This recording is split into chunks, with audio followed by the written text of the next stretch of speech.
నేను ముందే చెప్పాను,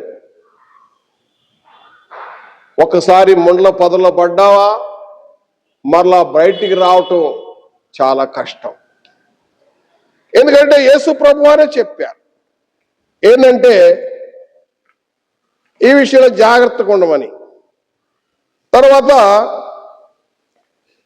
మన యొక్క ఈ డేటింగ్లో క్రీస్తే మనకు కేంద్రం, మన హృదయాల్లో క్రీస్తే ఉండాలి. ఇద్దరు ఒకళ్ళ వేరే స్థానిక సంఘంలో ఉందనుకో ఆమె లేకపోతే అతను, వారు ప్రేయర్ చేయాలి, ఇద్దరు ప్రేయర్ చేయాలి. ఏదో ఆ పెళ్లి రోజు ఇద్దరు కూర్చొని ఆ ఒక్కరోజు పెళ్లి చేసే కార్యక్రమం, ఆ ప్రార్థన చేసేది కాదు. దేవునితో మొదలు పెట్టాలి, ప్రార్థనా జీవితం గడుపుతూ ఉండాలి. ఎందుకంటే నేను చాలా వివాహాలు చేస్తూ ఉంటాను, చాలా అనుభవం ఉన్నది నా జీవితంలో. దాన్ని బట్టి తెలియజేస్తున్నాను, ప్రార్థనా పరులు ఇద్దరు ప్రార్థనా పరులై ఉండాలి, ఇద్దరు సంఘానికి వచ్చేవారై ఉండాలి.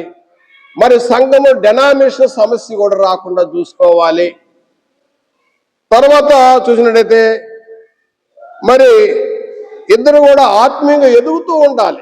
యాజ్ ఎ కపుల్, ఒక భార్య భర్త వారు విడివిడిగా ఎవరు ఉన్నప్పటికీ ఒక భార్య భర్తలో ఎదుగుతున్నట్టుగా ఆత్మీయంగా ఎదుగుతూ ఉండాలి, ఆత్మీయంగా ఎదుగుతూ ఉండాలి.